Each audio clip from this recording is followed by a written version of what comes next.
Esse é o nosso primeiro vídeo do ano, gente. Isso me faz lembrar que sempre que um ano está para acabar ou tem início, uma das maiores curiosidades de vocês sobre a civilização egípcia passa a ser: como os antigos egípcios comemoravam o Ano Novo? Mas antes de responder essa pergunta, deixa eu me apresentar para quem quer que tenha caído aqui de paraquedas. Olá, o meu nome é Márcia Jamile, sou arqueóloga e tenho um site chamado Arqueologia Egípcia e tenho um canal chamado Arqueologia pelo Mundo.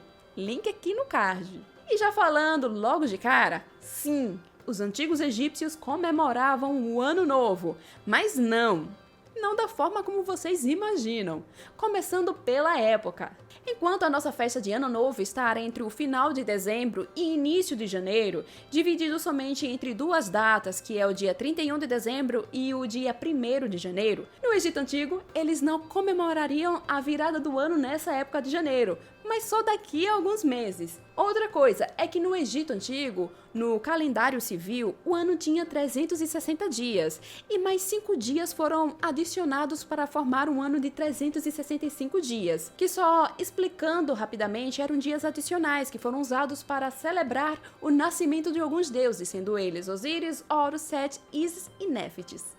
E esse calendário era baseado no ciclo solar anual. E ao contrário do nosso calendário gregoriano, o calendário dos antigos egípcios não tinha a ocorrência do cálculo do dia do ano bissexto. Outro ponto é que eles possuíam também um outro calendário, que era mais antigo ainda e que era baseado nos ciclos da lua. E ele era dividido em 3 estações, de 4 meses cada uma, com um conjunto de 29 a 30 dias. E esses 4 meses receberam os nomes das festas mais importantes que ocorriam nele. E especificamente nesse calendário, a divisão do ano era definida pelas estações, que em nada tinham a ver com primavera, verão, outono e inverno, e sim definidas pelas cheias do rio Nilo. Então tinha o Akat, que era o momento da chegada das cheias, ou seja, a inundação do rio Nilo. E essa estação no nosso atual calendário estaria entre junho e outubro ou agosto e novembro. Algumas bibliografias não entram em um acordo sobre isso, mas certamente o seu auge era por ali em agosto. Depois tinha o Peret, que era o momento da germinação e crescimento das plantas. E finalmente tinha o Shemu, que era a colheita das plantações. Então, as águas do Nilo baixavam e o seu ciclo, esperava-se, se repetia com as chegadas das inundações. Mas é aqui que entra a beleza dessa historinha, porque estamos falando dos antigos egípcios. E lógico que nem tudo seria tão simples assim. Como ótimos observadores da natureza, eles perceberam uma coincidência que foi notada após se observar frequentemente o céu do leste. E se ver que em um dado momento do ano, após estar sumida do céu por 70 dias, a estrela Sopdet, conhecida pelos antigos gregos como Sótis, surgia no amanhecer. Essa estrela é conhecida por nós como Sírius. E coincidentemente, esse momento do seu ressurgimento coincidia com a chegada das cheias do rio Nilo. Então os egípcios fizeram uma correlação entre esses dois eventos. E a título de curiosidade, embora os egípcios acreditassem que Sopdet tinha ido tirar umas férias ou algo assim, sumindo do céu como se fosse mágica, na verdade, o que ocorria é que a luz dela era ofuscada pelos raios do sol. E quando, ao longo dos dias, a Terra, óbvio, fazia o seu movimento de translação, depois de 70 dias, a estrela reaparecia no céu, no amanhecer, e calhou com uma coincidência de que era nessa época do ano que as futuras águas do Nilo se formavam mais ao sul da África, principalmente vindas das chuvas acumuladas no Lago Tana, na Etiópia. Ou seja, tem uma explicação geográfica e astronômica para tudo isso. Mas não deixa de ser incrível e simbólico o ano novo começar com o renascimento da estrela. Então, juntando essas informações, a marcação de tempo na antiguidade egípcia, de uma forma geral, era feita da seguinte maneira: ano X, do mês X, da estação X, dia X do rei. E às vezes o nome do rei nem sequer era citado, porque estava óbvio para quem estava escrevendo quem era o rei naquele momento. Tá, mas e sobre o ano novo? Bom, aqui vamos focar no Akhet e na chegada das cheias do Nilo. O ano novo, por assim dizer, existe um certo consenso de que seria em agosto. Inclusive, a título de curiosidade, o Ministério de Turismo e Antiguidades do Egito fez um post em agosto do ano passado rememorando o ano novo dos antigos egípcios. Foi bem legal. E que as cheias eram de extrema importância para o Egito, disso a gente não tem dúvidas. Esse evento era tão importante que, para comemorar, os faraós passaram a realizar, em especial a partir do Novo Império, duas importantes festas na capital, que na época era Tebas. Uma era a Bela Festa do Vale e a outra era o Festival Opet. E vale um adendo aqui, outras festas eram realizadas, mas nesse vídeo eu vou focar nessas duas, até porque são as que nós temos mais detalhes. Falando primeiramente do Festival Opet, este era um festival sempre celebrado no momento das cheias, no segundo mês de Akhet, e ele durava dias. No reinado do faraó Tutmés III, por exemplo, ele durou 11 dias, e no de Ramsés II durou incríveis 24 dias. Gente, se os egípcios não eram festeiros, eu não sei o que eles eram. A chegada de uma cheia abundante e no nível certo era sinal de que o faraó tinha agradado a deusa Maat, detentora da ordem e da justiça, e desempenhado bem o seu papel como um governante. E essa comemoração se tornava mais especial ainda pelo fato do povo poder ter, de certa maneira, a presença do faraó. Quer dizer, bem de uma forma mais ou menos, sabe? Assim, com uma certa distância que permita ver algo, tá? A festa, que se estendia por dias, tinha início no templo de Karnak, onde os sacerdotes davam um banho na imagem do deus Amon, padroeiro de Tebas, e o vestia com o mais belo linho e colocava nele joias. Depois, a imagem era posta dentro de um pequeno santuário fechado que ficava sobre uma barca cerimonial, e essa barca era carregada sobre os ombros dos sacerdotes, que deveriam carregá-la atravessando o grande salão de colunas lá de Karnak, passar pelo portão e seguir a pé em um cortejo que se seguia até o templo de Luxor, que, a propósito, fica a cerca de 2 quilômetros de distância. Então imagine só, eram os sacerdotes lá, debaixo do sol, segurando uma barca de madeira enorme, com uma estátua em cima, tudo ali no ombro, e tendo que levar o deus para fazer o seu passeio anual. De acordo com os registros, a barca parava em 6 santuários de madeira ao longo do caminho para o templo de Luxor, então tinha aquelas paradinhas, sabe? Ao chegar em Luxor, o deus era recebido pelo faraó ao som de muita música e dança, e lá a barca era colocada dentro do templo, onde ele era perfumado, o deus, né, a imagem do deus, era perfumada com incenso e entrava em comunhão com outra divindade, Amon-Min, o responsável por dar ao Egito boas colheitas.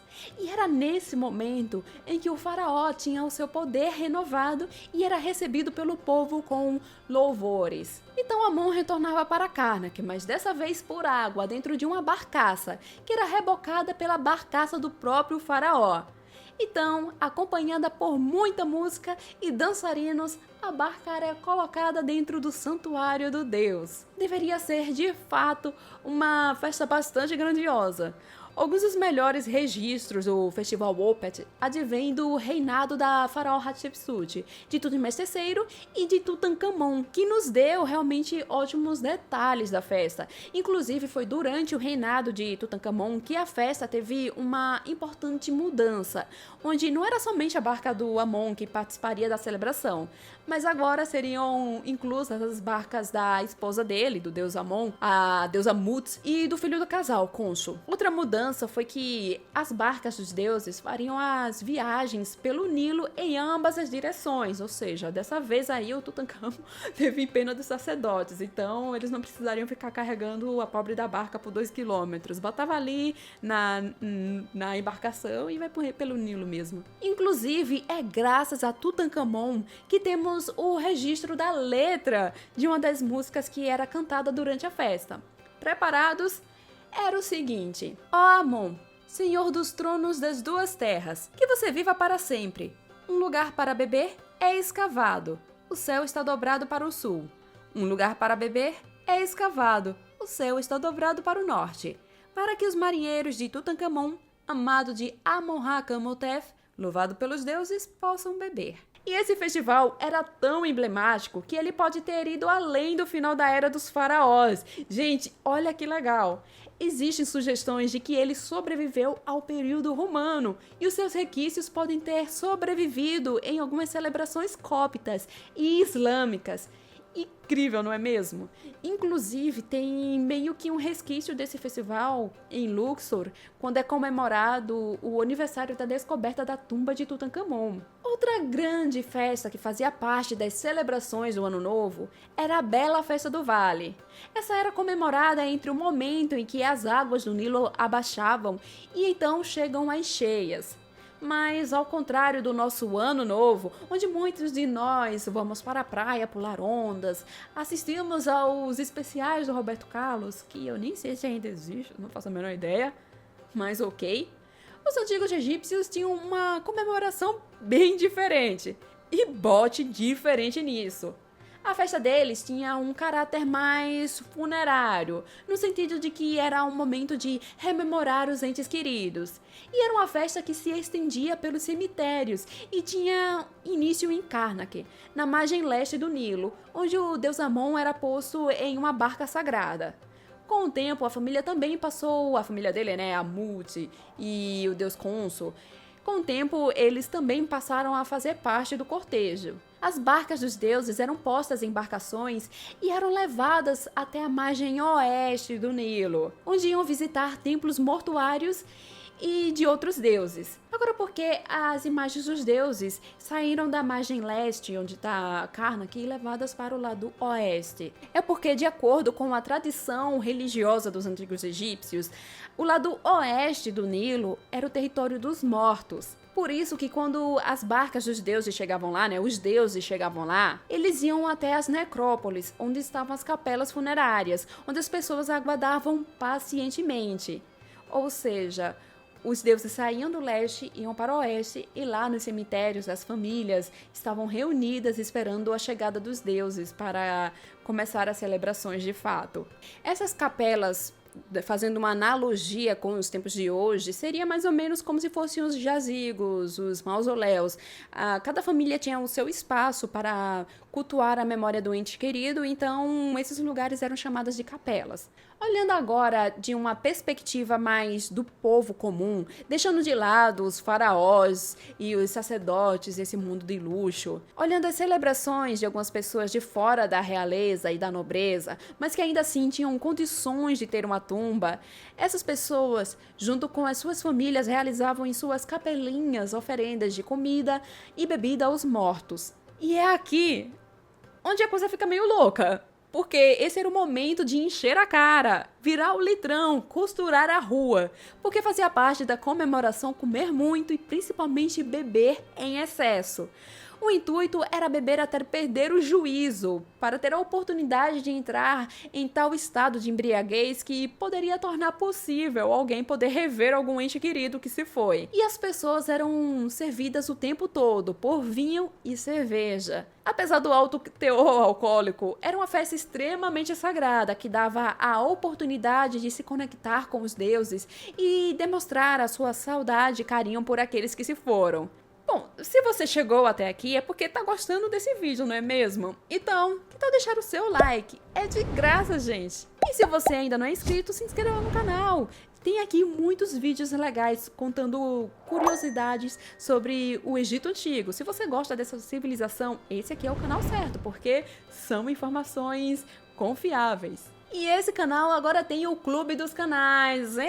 Finalmente ele vai conseguir ser monetizado de alguma forma, porque as propagandas ainda não recebeu dinheiro não, tá, senhor YouTube? Mas do Clube dos Canais, gente, eu vou receber o dinheiro sim, tá? Ainda temos pouquinhos membros, mas logo logo teremos uma família muito grande. Caso queira fazer parte, clique em Seja Membro, que tá aqui embaixo. Aqui tem 2 tipos de apoio, e com os valores que cabem em seus bolsinhos. Escolha aquele que mais te agrada. E assim, em outras regiões do Egito também também tinham suas comemorações do Ano Novo, mas eram um tanto diferentes, mas não deixavam de ter o seu teor sagrado. Em Édifo, por exemplo, antes do amanhecer do renascimento de Sopdet no horizonte, a imagem do deus Horus era posta no telhado do templo. A ideia é que ele fosse banhado pelos primeiros raios do sol de um novo ano.